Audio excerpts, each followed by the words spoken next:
Henry William Bigler, 1815–1900. Autobiography, 1815–1846. TypeScript, HBLL. Acquired 1937, from St. George, Utah Public Library, missing pages. Autobiography of Henry William Bigler. Henry William Bigler was born on the 28th day of August AD 1815 near a small village called Shinston, in Harrison County, Virginia, now called West Virginia. My father's name was Jacob. He was the son of Jacob and Hannah Bigler. My grandfather was Dutch, and from the best information I can get his parents came from the River Rhine in Germany in an early day and settled in Pennsylvania, and that grandfather and grandmother Bigler were both born in Bucks County in Pennsylvania and were married about the year 1779 and soon after immigrated to what is now Somerset County, Pennsylvania. There their first child was born, and in 1782 they immigrated again to what is now Harrison County, West Virginia, and settled on the West Fork of the Monongahela River near the present village of Shinston. There they lived many years, raised their family, and grandfather died and was buried on the old home farm. I think grandfather died September, 1829. I never learnt the exact age of my grandfather. I remember his death and of hearing my father say that he was 76 years old, which would make him to have been born about the year 1753. Grandmother Bigler was born June 1760, her maiden name was Hannah Books, and always understood that she was of Welsh and Dutch descent. They had 10 children. I will here give their names, when born and to whom they married, beginning with the firstborn. Sarah, born April 30th, 1780. Married John Wright. Hannah, born January 30th, 1783. Married James McCanley. Mark, born May 19th, 1785. Married Susanna Ogden. Ruth, born April 28, 1788. Married Abel Whiteman. Nancy, born November 29, 1790. Married Henry Whiteman. Jacob, born June 9, 1793. Married Elizabeth Harvey. Henry, born April 24, 1796. Married Hannah Dickerson. Bathsheba, born June 29, 1798. Married William Smith. Mariah, born January 29, 1801. Married William Flowers.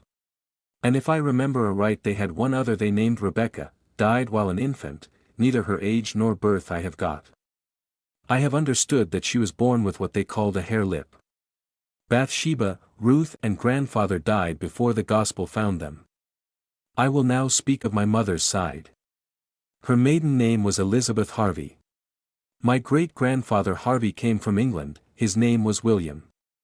He married Peggy Wheeler. Her parents came from Wales, they had 6 or 7 children, 3 sons, and 3 or 4 daughters. Their names were William, Alan and Basil, Nancy, Mary and Dorcas. And my uncle Basil Harvey thinks they had one by the name of Peggy. My grandfather Harvey, whose name was Basil, was the youngest one of the 3 boys. He was born sometime in the year of 1763 in Montgomery County, state of Maryland. He married Elizabeth Lewis sometime in the year 1783, being in the 20th year of his age. His wife had 2 children, Jonathan Lewis and William, but Jonathan was the eldest. He was born in 1784. I have no account of William's age. It was thought, however, that he was some 2 years the youngest. Their mother died about the year 1790, and in the year 1793 grandfather married my grandmother, whose maiden name was Mary Hall, daughter of Gabriel and Tenna Hall of Frederick County, Maryland. She was the eldest child of her parents. She was born in the same place where she was married A.D. 1763, and my mother was her first by grandfather, born in the same state, Montgomery County, on the 10th day of January, 1794, and I think it was in the winter or spring of 1799 my grandfather moved to Harrison County, Virginia, where he settled himself for life. One of my uncles thinks, or rather states, that little boys, their names were John and Isaac, and thinks that John was born next to my mother in the year of 1796 but died soon after childbirth, and that Isaac was born in the spring. Pages 3 to 13 missing. We were in St. Louis and offered me $50 a month to go as second cook. I felt much out of humor because they did not pay up like men as they agreed to. I however left and returned to Quincy, Illinois, found my father living near Payson, Adams County. He had rented some land to work for the present season. In a few days I was able to go to work. I went to work for a farmer near Quincy for $12 a month. I worked until the following August when I was called to take a mission to preach the gospel, having been ordained an elder under the hands of elders Brigham Young and Heber C. Kimball in the city far west, previous to our leaving Missouri.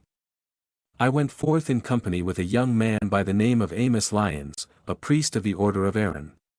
Our labors were mostly in Harrison County, Virginia. I baptized 5 persons. When I returned, the most of the church had settled in Hancock County, Illinois, and built up, Commerce as it was called, Nauvoo as it was afterwards called by the saints. My father was still living near Payson. I, however, went to Nauvoo where the main body of the church was and worked in the temple, or rather in the stone quarry, getting out rock for the temple that was now being built.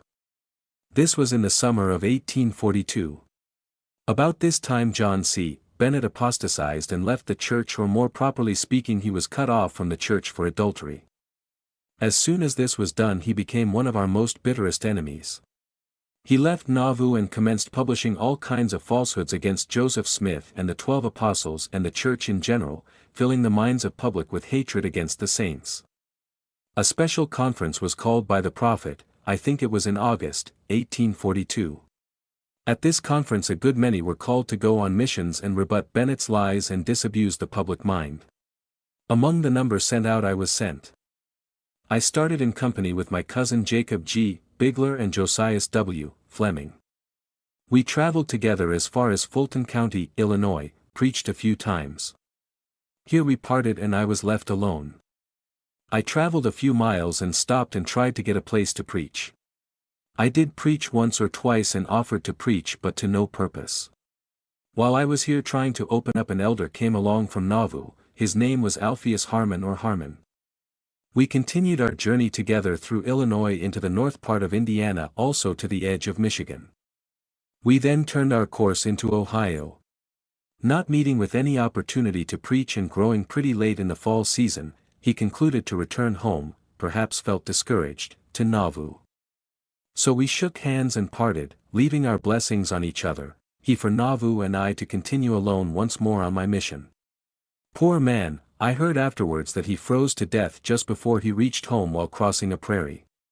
I continued my journey traveling in a northwestern part of the state of Ohio, preaching every chance I got till I struck the Anglos River. The weather began to grow cold and my clothes not good, getting worse of the wear. I commenced to inquire for labor with my hands instead of preaching, though however telling the people who I was, where from, and what my business was, etc. A man that owned a sawmill on the Anglos River put me to work 1 month. His name was Samuel Myers, a Dutchman. He treated me very kindly, though he would oppose the truth. While at work for this man I preached a few times in the neighborhood. After my month was up and got my pay, which was all very good except a pair of shoes. In this Myers put me off with a very inferior pair and altogether too large for me. In this thing I felt hard towards him, for I have no doubt but he could have done better. I left his house feeling more like leaving a cursing than a blessing upon him. It was now winter and snow on the ground and very cold.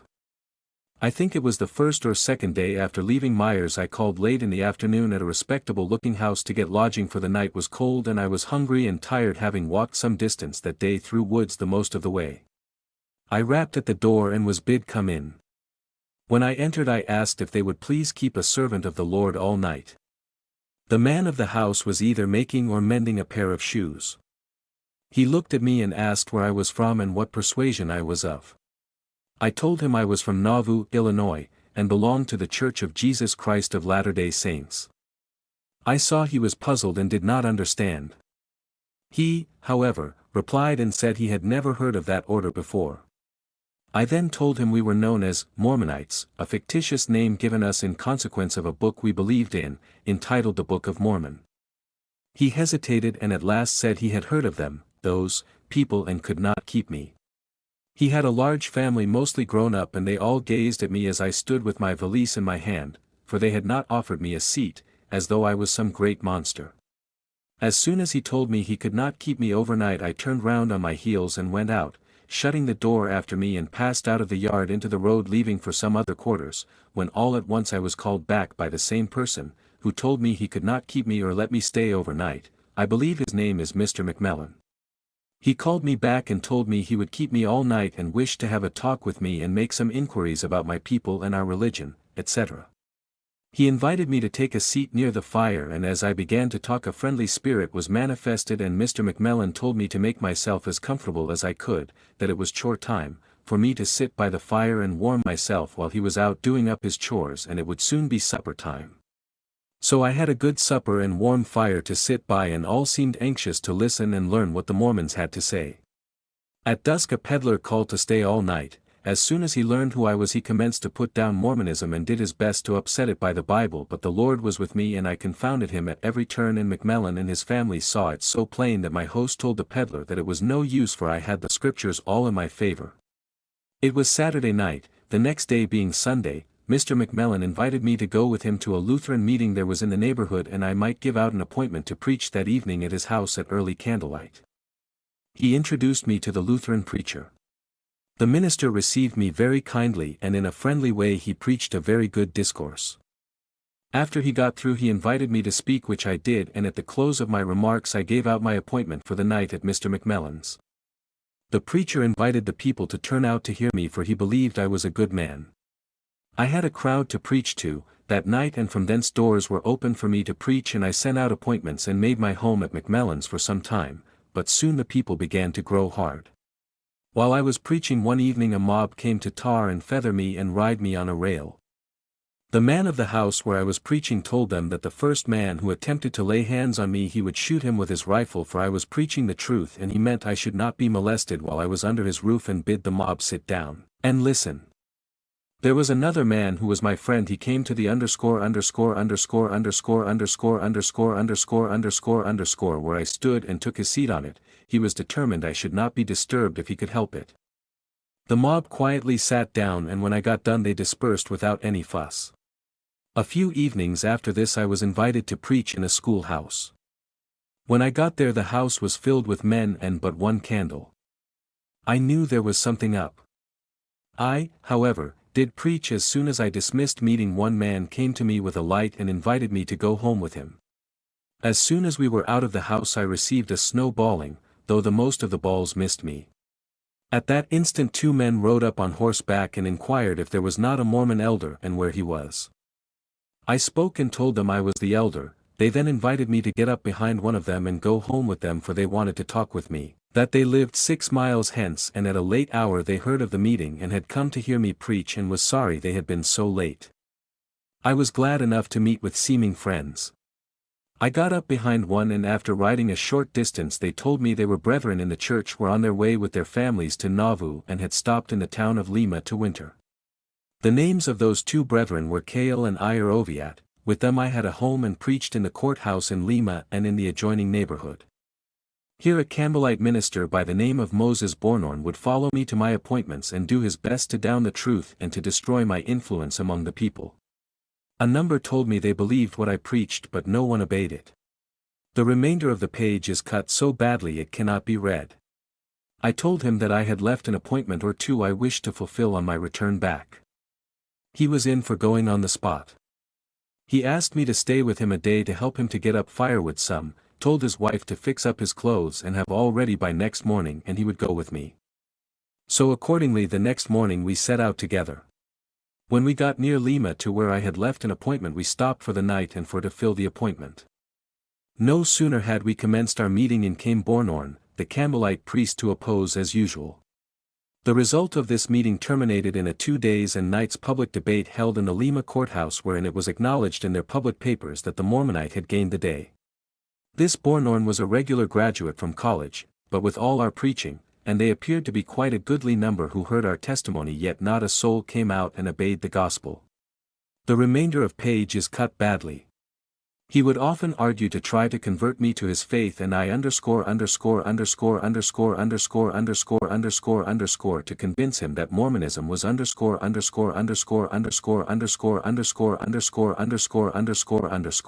neither of us succeeded. I think his name was Mike Kennedy. He had married into a Protestant family, and I discovered that there was not that union between him and his wife by a good deal as there ought to be in consequence of their religion. He was young, his wife's maiden name I think was Wheat, and if I remember right she had property to quite an extent when Kennedy married her, and he had nothing, and that perhaps had something to do with their union or disunion, and I think unless a change for the better had taken place they have broke asunder as man and wife long since. I continued traveling and preaching whenever I got a chance till I arrived in Athens County, Ohio. Here I found a small branch of the church built up by Elder Abraham Rose, who was living here with his family. Here I stopped a few days and preached several times. I being from Nauvoo, Brother Rose and some others of the branch desired me to return, with them, which I did. We went alone and did so quietly for fear the outsiders or the world would get hold of it and make a wonderful noise about it. I left the little branch feeling pretty well and made my way into Jackson County, Virginia, where I stopped. It was now the close of the summer of 1843. Here I took up 3 months' school, preaching every chance I could get on Sunday. I baptized a woman by the name of Belinda Thomas, wife of Peter B. Thomas. Her maiden name was Carney.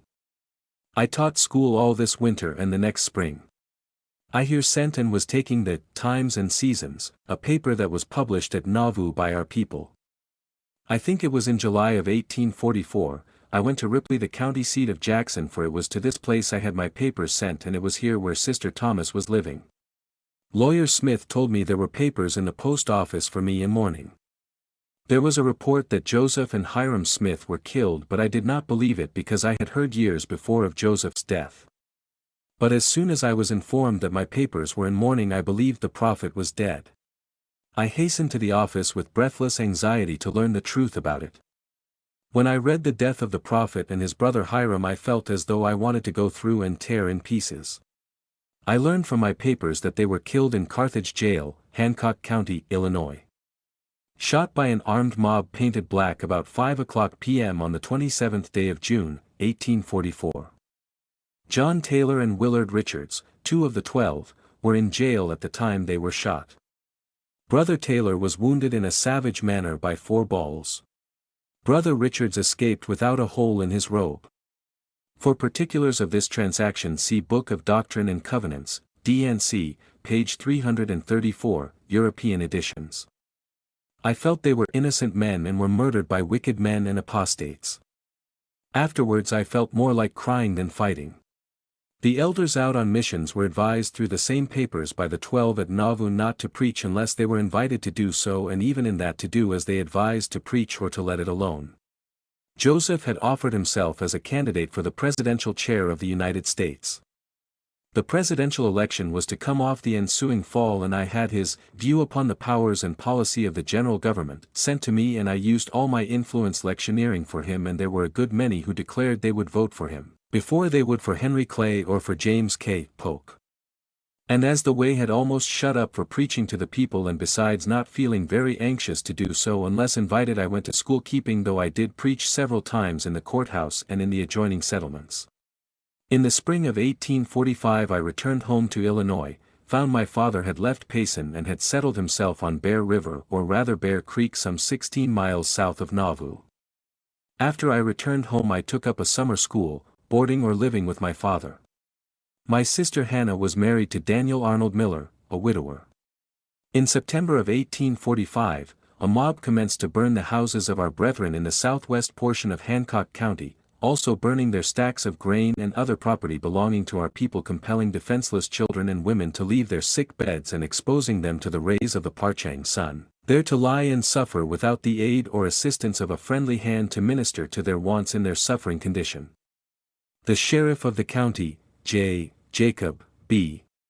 Backenstows, issued a proclamation solemnly commanding the mob to desist forthwith, to disperse and go to their homes under the penalty of the laws, calling upon the law-abiding citizens as a posse comitatus of Hancock County to give their united aid in suppressing the rioters and maintain the supremacy of the law.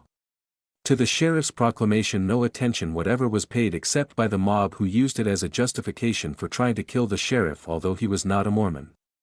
A second proclamation was issued calling upon the Mormons in the county as well as other law-abiding people to arm themselves and be in readiness to act at a moment's notice in the defense of the lives and property of our people and to suppress mob violence throughout the county, for house burning and the driving of our people began to be quite general. My father moved his family into Nauvoo. Governor Thomas Ford then sent General John J. Harding with 400 militia to Nauvoo, who dismissed the sheriff's posse but made no arrest of the house burners.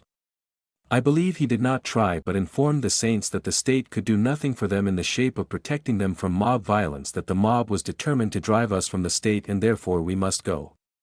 In the spring of 1844, the prophet Joseph had prophesied that within 5 years the church would be located in the Rocky Mountains beyond the influence of mobs, requesting it to be written that when it came to pass it might be remembered, for persecution had followed the church ever since its organization. The work on the Nauvoo temple was pushed to its completion in the face of relentless persecution and amid obstacles of the most difficult and trying kind, and on Monday, the 6th of October, 1845, the first general conference was held by the Church of Jesus Christ of Latter-day Saints and lasted 3 days, whereupon it was agreed to leave the state en masse and go to a country where we could enjoy the fruit of our labors and God Himself be the sole proprietor of the elements. President Brigham Young moved that we take all the saints with us to the extent of our ability, which was seconded by Elder Kimball and carried unanimously.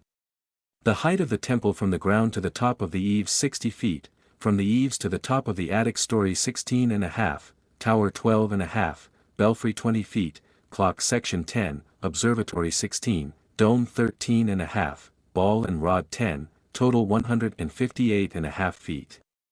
On the 31st day of December, 1845, I received my endowments in the Nauvoo temple. I have forgotten the size of the temple, but the Nauvoo house that was commanded by the Lord to be built as a public house to entertain strangers in was 240 feet long and 5-story high when completed. My father, when he was forced to move into Nauvoo on the account of the mob, moved into Brother George Smith's house, with Brother Smith's family being invited so to go, and I acted as the private clerk for Brother George Smith, and I make or rather take the following from his journal. February 7, 1846. Upwards of 600 received the ordinance of the priesthood, this being the last day for administering it for the present. February 8. The 12 met in the southeast corner, room number 1, the upper story in the Nauvoo temple, kneeling round the altar and dedicating the building to the Most High, and asked His blessings upon our intended move to the west, also asking Him to enable them someday to finish the lower part of the building, and dedicated it to Him and to preserve the temple as a monument to Joseph Smith. The 12 then left. Elder B. Young addressed the saints in the grove and informed them that the company going west would start this week across the river. February 9, Sunday, Brother George Smith packed up his goods and family and sent them over the river, he remaining behind to close up some business. Some 30 or 40 state troops are in town. In the afternoon the Nauvoo temple was discovered on fire, which was put out before much damage was done. The band played several times on the top of the temple. February 11th. Today Father John Smith crossed over the river. February 15th. Today Brother George came and found us at Brother John S. Martin's, relative of ours. February 16th. Today we moved to camp where the company is gathering on Sugar Creek near the bridge in Ambro ________ Township, where there is plenty of timber and water. Here we pitched our tents for the first time, we slept in it and in the wagons. The night was clear and cool. February 17th, Brigham called the saints together and proceeded to organize them into companies of hundreds, companies of 50s and 10s, gave them considerable instruction relative to going west, preparing outfits, etc. Last night was severely cold. 7 of the 12 met in council today. Their council chamber was formed by a small hollow of the branch of Sugar Creek. 2 letters were read. They directed their clerk to write a letter to the church in Nauvoo. Wednesday, February 18th. The camp was called together, the organization still continued. Brother George Smith organized his family into a company as follows. My father, captain; myself, clerk; John D. Chase, commissary. Outfit 5 wagons, 9 horses, 6 of which are good serviceable horses, 2 yoke of oxen, 1,000 pounds of flour, 12 bushels of cornmeal, 2 bushels of parched cornmeal, 350 pounds of biscuit or sea bread, 150 pounds meat, 2 bushels of seed buckwheat and 100 pounds of fall wheat. This wheat he exchanged for flour, and a variety of garden seeds. 2 set of plows, 1 shovel plow, 2 spades, 2 hoes, 2 froes, 1 iron wedge, 5 angers, 30 pounds of iron, 20 extra horseshoes, 30 pounds cut nails, 1 extra king bolt, 2 3/4 bolts, 2 light draft chains, 50 pounds of soap, 100 papers of smoking tobacco, 3 rifle guns, 3 muskets, 1 brace of belt pistols, 2 kegs of powder, 100 pounds of lead, and brother George, Smith, appointed me to keep his private journal. 4 pieces of artillery came into camp today, 2 6-pounders, 1 3 and 1 short 12-pound cannonade. The night was moderate, we had an excellent fire. February 19th, snow began to fall early this morning in large quantities, everything looked gloomy. At night the snow continued to fall, the wind raised from the northwest upset our tent. The boys all turned out with considerable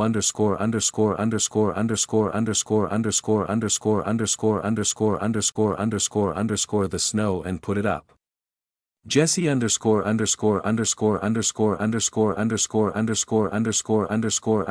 killed several rabbits, and today we cornmeal and potatoes. February 20th, clean and cool, the wind from the NW. We had to turn our tent and change our fire. The council met and made arrangements for purchasing 300 bushels of corn.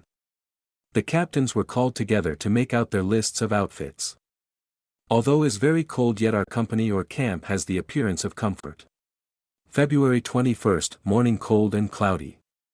Stephen Markham was appointed captain over the pioneers of 160 men and was instructed to have 75 bushels of wheat ground at the Farmington mill, also 100 bushels of corn ground up immediately. John Schott appointed over the artillery. My father put up a coal pit today. February 22nd. It froze hard last night, most of our company complained of sleeping cold. Jesse Martin and I went to Montrose to trade a calfskin for salt and to get some other articles. February 23rd. I returned with 34 pounds salt and a little pork and brought 1 load of straw from my cousins, John Mathis. My brother Jacob shot 8 quails and added to our stock of provisions. February 24th, Jesse returned today with 7 rabbits and 4 quails he had shot and says the Mississippi River froze over last night above Montrose. It commenced snowing this morning about 6 and continued till 10 a.m. My father and John Harvey went to Brother Little's blacksmith shop and got their horses shod, furnishing their own coal. February 25th, very cold.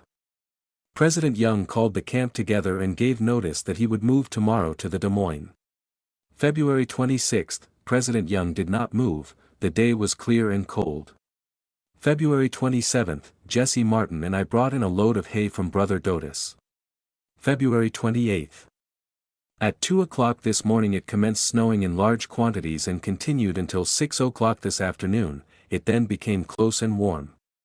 March 1846, Sunday, March 1st, morning clear, at 10 a.m. President Young called the camp together.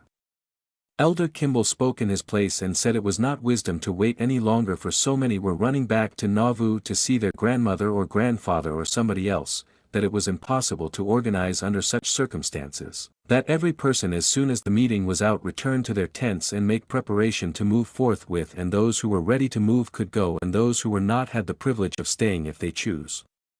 At 2 o'clock p.m. the whole camp was on the move with about 400 or 500 wagons. The day was warm and beautiful for the season, went 5 miles and encamped for the night. Monday, March 2nd. Moved today 10 miles. Tuesday, March 3rd.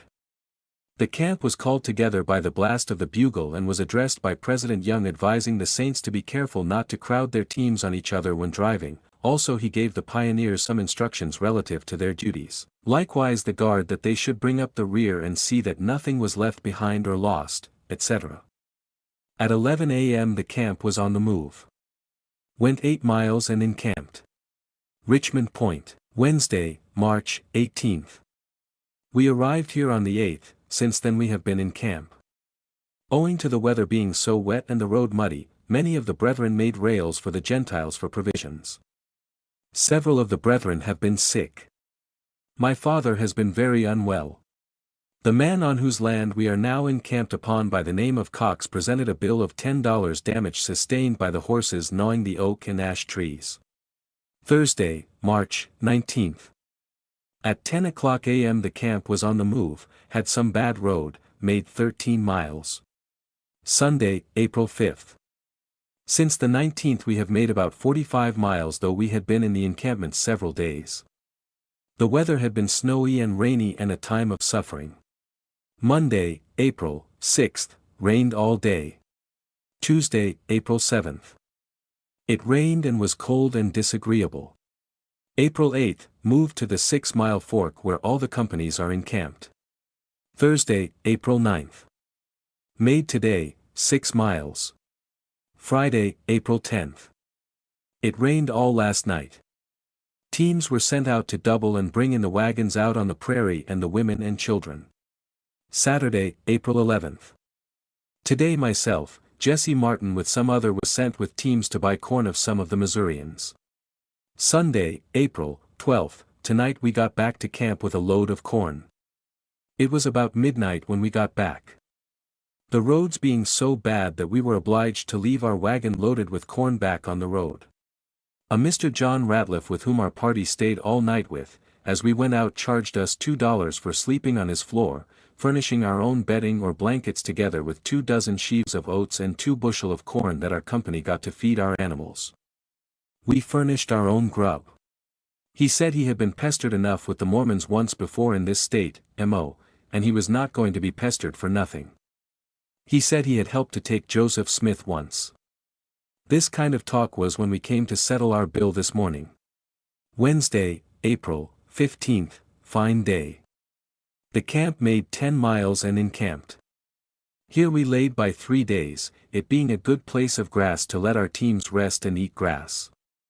Here 2 oxen got snake bit, belonging to brothers Kimball and Yersley. Friday, April 17th. This afternoon John Harvey and myself took our guns and set out to hunt turkeys as we are now in a game country where the deer and turkey are plenty and expect to be gone all night. About sundown we heard them flying up in the trees to roost. Pretty soon we discovered them, as it was late we concluded not to disturb them or to try our luck until early next morning, as we thought we would apt to have a better chance to get more of them. So early the next morning before the break of day we were up with gun in hand and made our way quietly to the turkey roost with the understanding to both fire at once as near as we could, each one picking his own turkey as each gun went off. My turkey fell and John's did not. I reloaded my rifle and shot and brought another turkey to the ground, but John fearing he would miss again handed me his gun, ready for shooting. I took it and fired at the third and brought it bumbling to the ground before all left the roost. We then returned to camp with ___________________________________________________________________________________________________________________ Camp moved today about 10 miles _______________________________________________________________________________________________________________ camp will stop for several days as it is a good camping place and wait for the return of some brethren who had been sent out to trade with the Missourians for oxen. Council met and decided to make a settlement on Grand River, a place for the saints to gather to going to California or elsewhere in the Great West. Sunday, April 19th. The day was fine. The saints met in a beautiful grove for worship where they were addressed by President Young, George Smith and others. Monday, April 20th, nice day. Brother George sent my father with some others down the country to trade off some boxes, chests, and trunks for cattle and for flour. Wednesday, April 22nd. Most of the camp is gone ahead to Grand River, 25 miles to commence the settlement by putting up a few buildings, opening a farm, putting in crops of grain, making gardens, etc. This encampment where I am now is called Point Pleasant, by some it is called Medicine Creek. At night it began to cloud up from the south with heavy black clouds, lightning all around with heavy gales of wind and thunder.